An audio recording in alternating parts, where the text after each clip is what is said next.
Hello and I welcome you to Vigyan recharge. हाल ही में एक रिसर्च हुई कि कम से कम समय में ज्यादा से ज्यादा अच्छी तरह से पढ़ाई कैसे करें या कम से कम मेहनत में बेहतर रिजल्ट कैसे लेकर आए, जिसमें रिसर्चर्स ने 9 पॉइंट सामने रखे हैं। जिसे बताने से पहले मैं एक बात क्लियर कर दूं, इस वीडियो को जादूगर की टोपी मत समझना कि जैसे उससे खरगोश निकलते हैं वैसे ही इस वीडियो से कोई ऐसी टिप निकलेगी जिसे देखकर आप किताबों को दूर से प्रणाम करके एग्जाम में गदर काटोगे। ऐसा तो ना होने वाला। तो पहली टिप है स्पेस आउट योर स्टडिंग। आसान भाषा में बोलूं तो एक साथ एक ही दिन में सब कुछ रटना बंद करो। और यदि आप रटन विद्या के पारंगत पंडित हो तो ये टिप आपके लिए नहीं है। अब इस टिप के पीछे जो एक्सपेरिमेंट हुआ उसमें 250 बच्चों में से 125 को एक ही दिन 1 घंटे में 50 वर्ड याद करने के लिए दिए गए। एक साथ नहीं बल्कि ब्रेक ले लेकर। हाँ, 1 घंटे में 5-10 मिनट का ब्रेक। वाह रे वाह, क्या तरीका है। हमारे यहाँ के बच्चे तो 1 घंटे में पूरा सेमेस्टर निपटा देते हैं। और दूसरे ग्रुप को 4 दिन तक 15-15 मिनट देकर 50 वर्ड याद करने के लिए कहा गया। कमाल की बात यह रही कि 4 दिन वाले ग्रुप के सबसे कमजोर बच्चों का रिजल्ट भी पहले ग्रुप के सबसे अच्छे बच्चों से बेहतर रहा। तो मोरल ऑफ द स्टोरी ये निकला, रोज थोड़ा थोड़ा पढ़ो और पिछला रिवाइज करते रहो। दूसरी टिप, पढ़ने से पहले टेस्ट बना लो। आसान भाषा में बोलूं तो आप जो भी पढ़ने की तैयारी कर रहे हैं उससे पहले एक छोटा सा टेस्ट पेपर प्लान कर लो कि जी मैं ये पढ़ने जा रहा हूं तो अगर मुझे समझ आया तो ये सवाल मेरे से हो जाएंगे। और जब आप पढ़ने के बाद क्वेश्चन करोगे तो 3 चीजें होंगी। पहला रिवीजन, दूसरा कॉन्फिडेंस बढ़ेगा और तीसरा अपनी गलतियों का पता चल जाएगा। तीसरी टिप, सिर्फ किताबें और नोट्स मत पढ़ो। एक किताब है make it stick, science of successful learning, Amazon पे अवेलेबल है जिसका अफिलिएट लिंक है डिस्क्रिप्शन में। अगर जेब से बाहर निकलने को रोकड़ा कुलमुला रहा है तो भाई साहब खरीद लेना। अब इस किताब के राइटर्स ने कॉलेज के बच्चों पर एक एक्सपेरिमेंट किया जिसमें 3 ग्रुप में से एक ग्रुप को सिर्फ किताब पढ़ने के लिए कहा गया। दूसरे ग्रुप के बच्चों ने किताब पढ़ने के बाद एक टेस्ट पेपर तैयार किया, सिर्फ क्वेश्चंस लिखे। और तीसरे ग्रुप के बच्चों ने दूसरे ग्रुप के द्वारा तैयार किए गए क्वेश्चंस को सॉल्व करने की कोशिश करी। तो इस एक्सपेरिमेंट के रिजल्ट में सिर्फ किताब पढ़ने वाले बच्चों से बाकी दोनों ग्रुप का रिजल्ट बेहतर था। तो मोटा माटी मतलब ये निकला, सिर्फ किताबों में लिखी गई बातों के भरोसे मत रहो, क्योंकि क्वेश्चन पेपर सेट करने वाला बंदा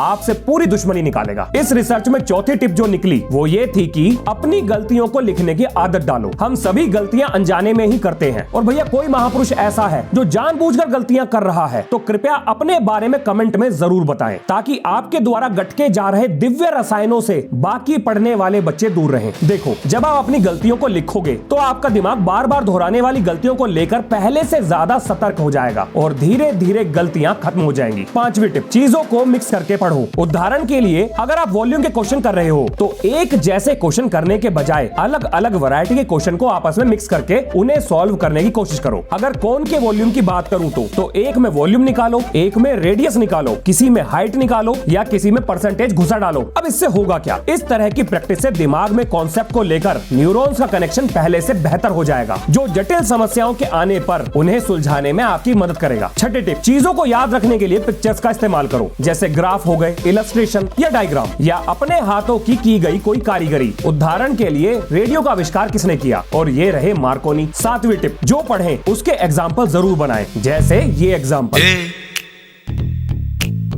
क्या बोलती तू? क्या मैं बोलूं? सुना आती क्या खंडाला? अच्छा, हमको सिखा रिया है। हम गधे हैं। जाना है तुझे, जाना है, जा चल जा, मेरी क्लास में सुधर के जा। 8वीं टिप, 50% पढ़ोगे तो 20% याद रहेगा, 200% पढ़ोगे तो 80% याद रहेगा और बाकी का 20% उस 80% को मिला जुलाकर आप निकाल लोगे। इसका मतलब ये हुआ, जो भी पढ़ो उससे जुड़ी हुई हर चीज पढ़ो। जैसे बेटी की शादी करने से पहले पिता लड़के वालों के खानदान की कुंडली टटोलता है, कहीं लड़का शराब तो नहीं पीता, कहीं सहेलियां तो नहीं बना रखी या आवारागर्दी तो नहीं करता। ठीक ऐसे ही जो भी टॉपिक पढ़ो उसे इतना डिटेल में पढ़ो ताकि आप खुद का जुगाड़ तुगाड़ लगाकर क्वेश्चन निकाल ही लो। 9वीं टिप, पढ़ने से पहले पूरा प्लान बना लो, क्या करना है, कितना करना है, कैसे करना है और अगर नहीं कर पाए तो क्या करना है, और फिर अपने प्लान पर टिके रहो। और भैया 10वीं टिप है मेरी पर्सनल, जो चाहे करो पर मशीन मत बनना। टेंशन मत लेना, क्लास में पहली रैंक नहीं आ रही कोई बात नहीं, दूसरी ले आओ, दूसरी नहीं आ रही तीसरी ले आओ, तीसरी नहीं आ रही 10वीं ले आओ। अगर आप 10वीं भी लाते हो तो भी आपसे 9 ही बच्चे आगे होंगे, पर अगर टेंशन हावी हो गई और कुछ भी नहीं किया तो सभी लोग आपसे आगे होंगे। एक छोटा सा दिमाग ही तो है, आपकी गुर्दे संभाले, आपके फेफड़े संभाले, आपका दिल संभाले, या दिमाग में केमिकल लोचा संभाले और ऊपर से आप पढ़ाई की टेंशन और चढ़ा दो उसकी छाती पे। बेचारा क्या क्या संभाले। अब ये सारी टिप वैज्ञानिकों की रिसर्च में सामने आई हैं, तो मजाक में तो मत लेना। अब इस रिसर्च को करने के पीछे आप कारण भी जान लो। वैज्ञानिकों ने यह पाया कि कोविड-19 और ऑनलाइन क्लासेस ने बच्चों के दिमाग पे जो असर डाला है उसने उनके सीखने और समझने की क्षमताओं को काफी हद तक घटा दिया है। तो वो कौन से तरीके हो सकते हैं कि उन बच्चों का दिमाग पहले की तरह बाहुबली हो जाए। तो यही सब खोजने के चक्कर में उन्होंने ये एक्सपेरिमेंट कर डाले और उन एक्सपेरिमेंट से ये सब सामने निकल के आ गया। जिन लोगों के एग्जाम है उनको मेरी तरफ से बहुत बहुत शुभकामनाएं। मिलते हैं नेक्स्ट वीडियो में। जय हिंद, जय भारत।